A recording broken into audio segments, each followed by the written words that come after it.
Hello, welcome to the marketplace. Coming up this afternoon, government freezes implementation of price stabilization and recovery levy on petroleum products, a move expected to reduce prices at the pumps. A move in the right direction. We have called severally for such a levy to be put on hold, even when the oil prices were not this record high. Also coming up, the latest on the Adamus Resources ownership dispute. We hear from the administrative manager, Jonathan Adongo, who says recent attempts by some individuals to seize control of the company's premises was illegal. Our staff challenged them to show the court order that has allowed them to come and enter the building, and they said they would not show it. But when the police came in and they ran away. And government pushes for use of local materials in housing projects sponsored by state as it seeks to incentivize more private developers to go that way. We want to go heavily on in our district housing program. The policy direction I've given the new district housing directorate is that we want to build with local materials for the district housing program so that we can cut the costs and promote the use of local materials. My name is Daryl. Kwawu. Thanks for being with us. Details coming up.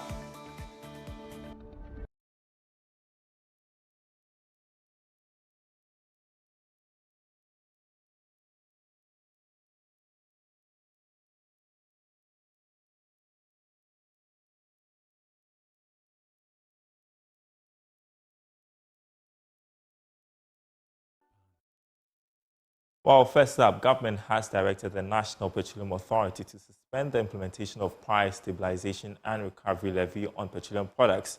This will freeze the implementation of the levy from next Monday, the 1st of April, to June 30, 2024. The directive was in a letter from the National Petroleum Authority to all players in the industry. This will result in the removal of 16 pesos from each litre of petrol, 14 pesos on diesel, and 14 pesos on every kilogram of LPG. The levy is used to stabilize prices of petroleum products for consumers. Now, some industry watchers have argued that this new temporary move could help in reducing prices of petroleum products beginning next week.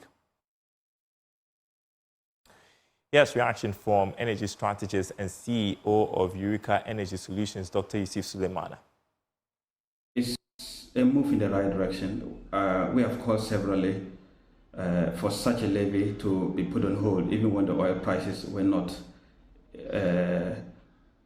this record high. Because if you look at the price build-up, there is definitely nothing that is working to the favor of the consumer. The three thematic areas that we know that contributes to what the consumer pays at the pump, I can tell you on authority that none of these factors are working to the favor of the poor consumer. One, the exchange rate is not doing that well. Number two will be the prevailing prices in the international space. That is also not low either. We have it in the 80s, now it's in the upper 80s. And if you look at the geopolitical developments within the space, we don't anticipate any drastic drop in the international space with respect to crude oil prices or the commodity prices, especially with the huge tensions within the Middle East, with the fightings within the Red Sea that is impacting transportation of petroleum products, elongating the routes of transporting petroleum products to their respective destinations.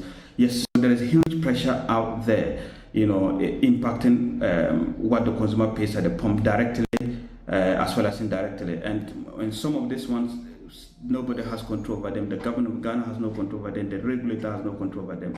What we do have control over will be the third component, the third leg, which is the which will be the taxes, the levies that are on the price build-up. They are quite huge, and I think some of them, we have argued that they have outlived their useful life, they have outlived their purposes, for which they are there. I mean, when we reduce some of these levies on the price build-up, it's not that we love the consumer that we are doing this. It is just we are working towards propelling general economic growth. If you don't do that, and the prices are very high at the pump, it impacts inflation. And once you cannot arrest your inflation, you can be sure that there's nothing that you can get right, and that's exactly what is happening. So I welcome that. I welcome that as a positive move, and I think it's a step in the right direction. I only hope that we can keep it up. I mean, it doesn't become temporal. We should be able to elongate it, because, like I said, the factors that will impact prices at the pump, they are still rife, and they will still impact price at the pump within the foreseeable future. And so most of this one, we just have to keep it off the line, and even think about others that we can potentially knock off from the price build-up to serve as huge relief for the consumer. Now, Adamus Resources Limited has addressed what it says are inaccuracies surrounding the establishment of an interim management committee due to a court ruling. Now, this comes after individuals claiming to be representatives of the committee tried to seize control of the company's premises. Jonathan Adongo, an administrative manager of the company, claims the individuals have no ownership stake in the company and merely sought to disrupt its operations. Adamus Resources successfully defended its office premises against a takeover attempt by BCM Ghana on March 25, 2024. BCM Ghana, represented by their lawyer, attempted to take over with private security but was stopped by Adamus Security and the Ghana Police Service. In an interview with Joy Business, the head of corporate and legal affairs for Nguzu Mining and the administration manager for Adamus Resources, Jonathan Adongo, clarified the ongoing legal dispute. No court officials. Our staff challenged them to show the court order that has allowed them to come and enter the building, and they said they would not show it. But when the police came in and they ran away, I don't think they had court officials and police from the court to guard them. They had a private security company to do that for them. There's no IMC in place. There's a court ruling which has been challenged. And in fact, we have obtained some ruling. We have obtained a second ruling from the same court, with which our lawyers have applied for the first ruling setting up the IMC to be vacated. These are all, and all the lawyers, Lawyer Israelka is very much aware. I'm surprised that he still led a team here with Isaac Akon to come and maybe take over the company premises. Mr. Adongo further emphasized that BCM Ghana has no shares in the company whatsoever. Yeah, just to disrupt the business of the company, because that is their only interest. They do not have any shareholding. They have no shareholding to claim in the company. So their only interest would be to cause disruption and embarrass the company and get the company down. But that will not happen. But people, if they had any leg to stand on, they would not have run away when they saw peace officers, because that is what they required. They didn't require K9, a private security company, to come and give them security. It just shows that they wanted to maybe get into the premises, ransack the building, and cause us pain and harm. In light of the happenings, the company lawyers for Adamus Resources are taking legal steps to deal with the issue. Next up, government has directed that more local materials should be used in constructing houses at the district level. Minister of Works and Housing, Kujopon Kuma, says government is exploring ways the private estate developers can be granted some incentives. He believes this could reduce building costs whilst dealing with the foreign exchange cost. Mr. Oponkuma spoke on PM Express Business Edition. Promote a lot more local technology construction. And it's one of the things that we want to go heavily on in our district housing program. The policy direction I've given the new district housing directorate is that we want to build with local materials for the district housing program so that we can cut the costs and promote the use of local materials. If you do that, you start dialing down the cost of these materials. Then secondly, construction finance. When a contractor needs to find money to put up the building, what is the cost of borrowing? 30%, 40%, 35% per annum? Yeah. Then that building will not be affordable. So how do we assist them in bringing down the cost of construction finance? And as I mentioned, we've been having interactions with the Association of Bankers to explore ways by which we can reduce the cost of construction finance. Already we piloted the National Home Ownership Fund through the Finance Ministry, I think from about 2018, and it has worked well in Tema Committee 22. And we want to mainstream that model, particularly for district housing. Government statistician Professor Samuel Kobnenim says the fight against corruption in the country will continue to be a mirage if the country's institutions are not adequately resourced to enhance the fight. According to him, the corruption fight is being looked at from only one perspective without adequately exhausting the pull and push factors, including salary levels of employees. He was speaking at the 2024 Biennial Social Conference at the University of Education, Winneba. Here's more in this report. The conversation around corruption has been so intense that we look at it from only one side rather than the resourcefulness of institutions. I am told that at some point, one of our former presidents said, the government pretends to be paying public servants and the public servants pretend to be working. How resourceful are institutions so that gradually we can get them to move away from this practice? Professor Samuel Kobnenim speaking about the country's approach to fighting corruption and how the fight could be enhanced. He entreated the academics to influence policy with their research and build data repositories that would make their research relevant to the needs of society. The pull and push factors of corruption and building complementary data series, which I talked about. This is the time for us as an academic community to take our different policy documents, don't evaluate it from a subjective point of view, evaluate it from the statistical target point of view. And there are very basic things you can do based on that. Did they have statistical targets in there? The numbers in there, can you associate with the numbers in there based on data that sits with your own university, data that sits in other national statistical spaces? Were those targets realistic? Were we able to achieve those targets? Director for the Institute for Social, Statistical and Economic Research, Professor Peter Korte, urged the academics to make their research count by making themselves available for the country to tap their expertise. Oftentimes, academics, we are seen as sitting on an ivory tower somewhere and speaking. The practitioners, etc., also somewhere. We have to bridge that gap. One time I visited the US for a program, a one-week workshop, and the organizer is the special, she's an academic, but it's also the special advisor to the president.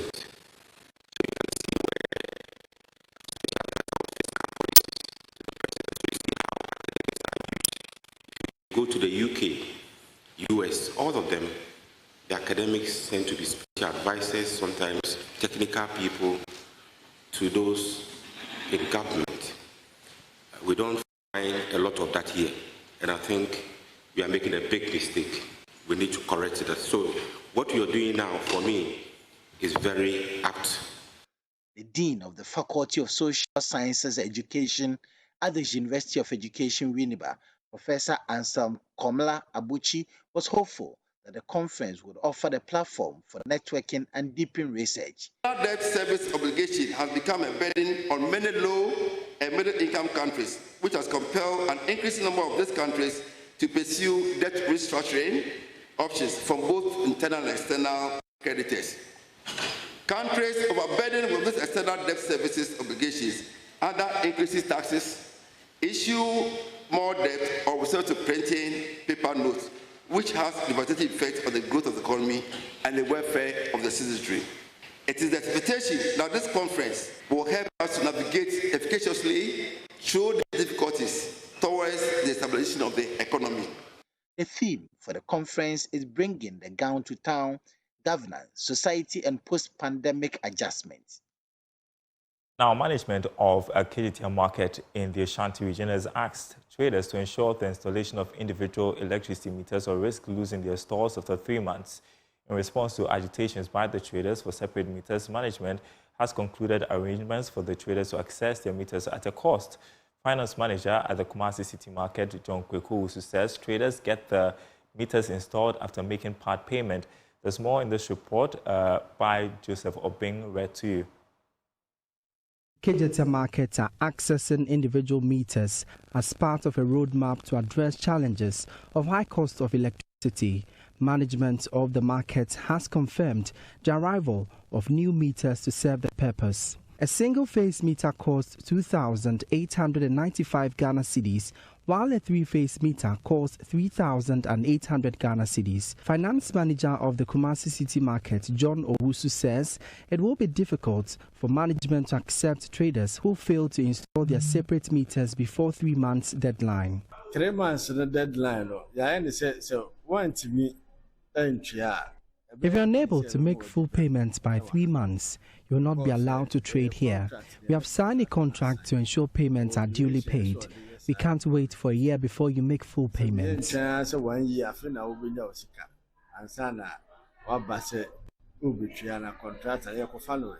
Owusu says the traders are to make part payments before the installation of a meter.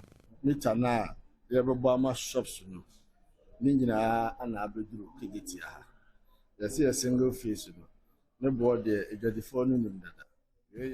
are the meters.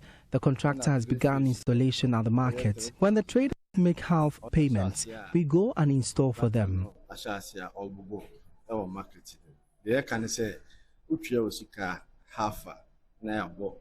President of the KJT Market Traders Association, Nana Akwesi Prempe, pleaded with the traders to install the single meters. I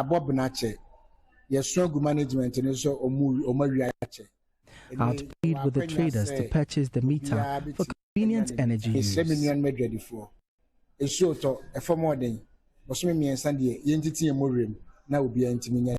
Joseph Obins reports for Joy News.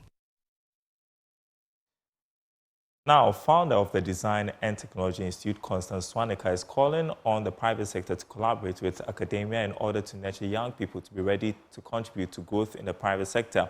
According to her, this collaboration would provide students with opportunities that could help them acquire practical skills and be easily employable. She was speaking at the Institute stakeholder meeting in Accra.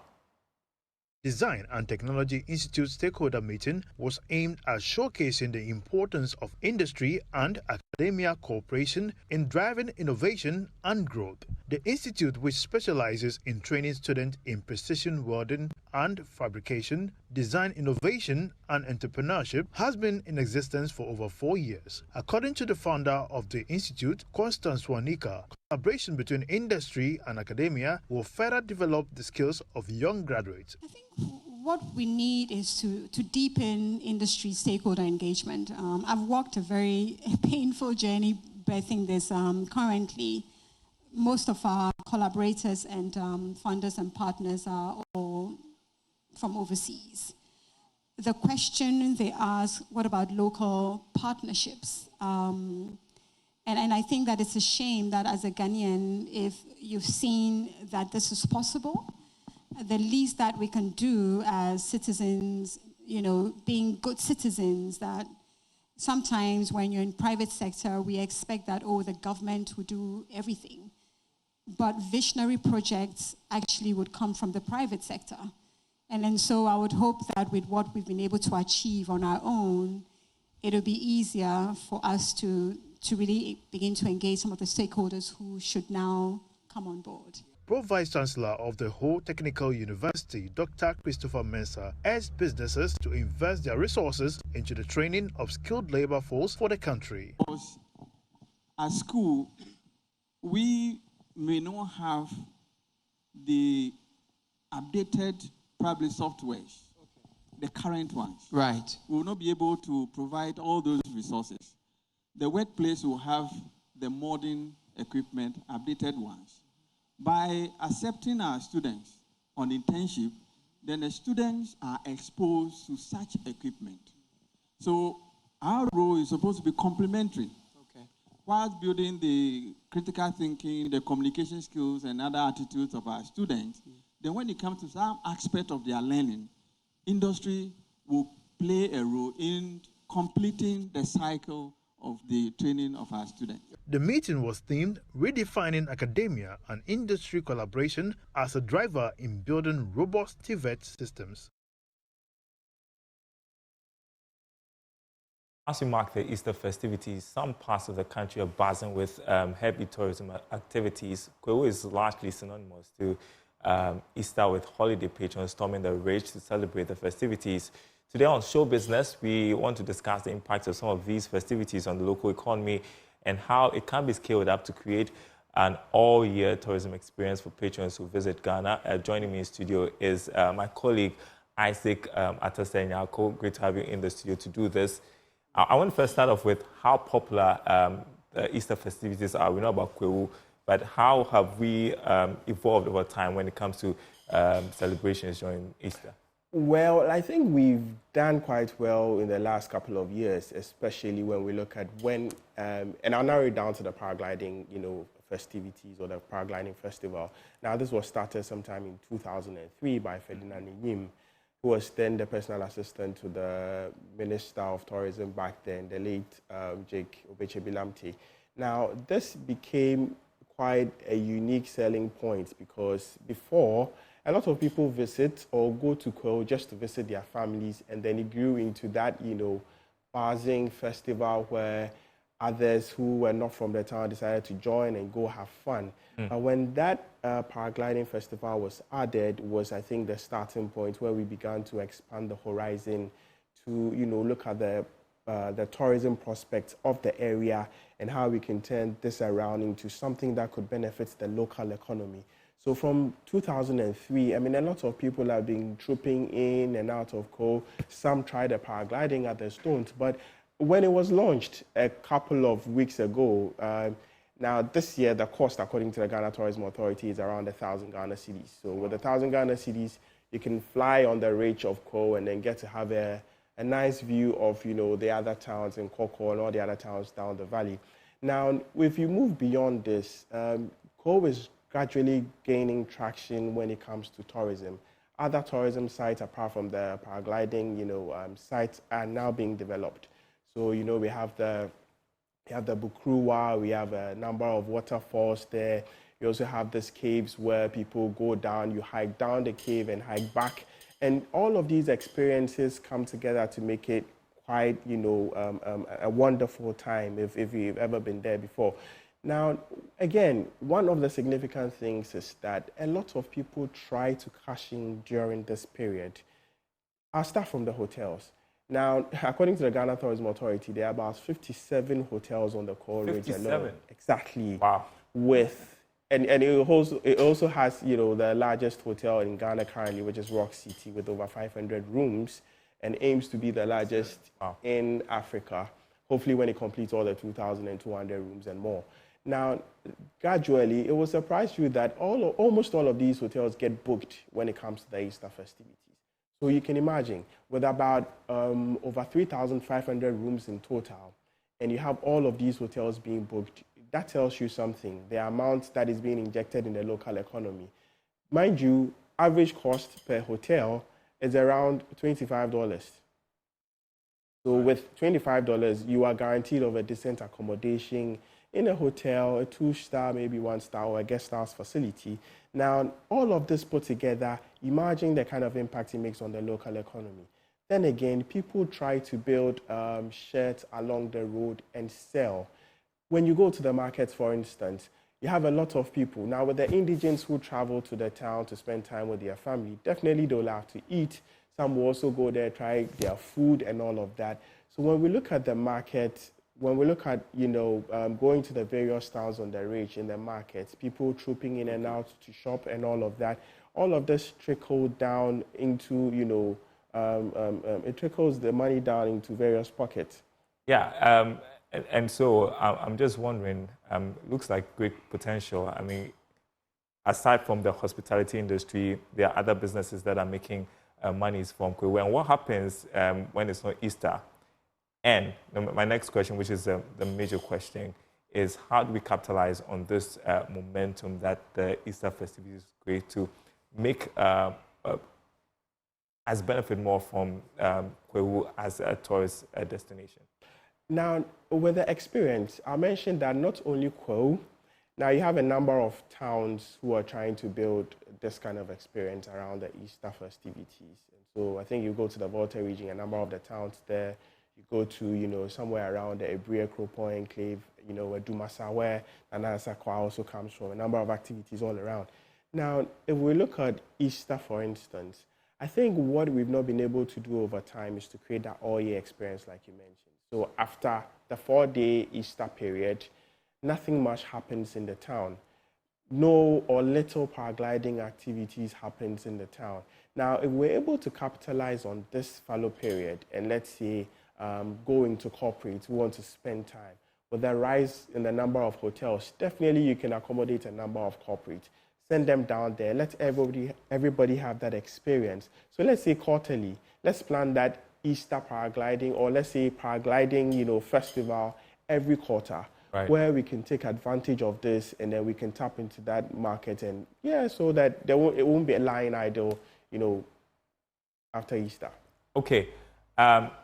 Challenges you've identified aside from what we've discussed, and I mean, what the Ghana Tourism Authority can do, for instance, because I know that they've been doing this paragliding events that is catching the eye of people. So I chanced on a report, and there's a literary study by Kate J.C., Anthony Bordo, and Samuel Otu. And this report titled Socioeconomic Challenges of Kwawu Easter Festival. And these are some of the things they listed as the challenges: high cost of living, poor road network, poor water supply, poor sanitary condition, poor road network. I think we know how it works around here, and we know the situation on the ground. High cost of living. Now, because of the numbers that trooping, 30 seconds. A lot of people try to cash in, and so they are likely to increase prices of items. And this contributes to one of these challenges. However, if there was a way, I know the market forces, will come to play when it comes to the prices, and so you won't be able to do much. But if there was a way to control prices or control demand and supply, then we can be able to regulate high prices, because everybody would like to go. So if hotel price, for instance, is less expensive, why not? I can walk into an executive suite and spend time with my family. Okay. So we're here. I think these are some of the challenges, Daryl. Isaac Atasenyako, my colleague at Joy Business, thank you so much. That's our show this afternoon. More news on our website, myjoyonline.com/business. My name is Daryl Kwawu. Thanks for watching. We will be back next week.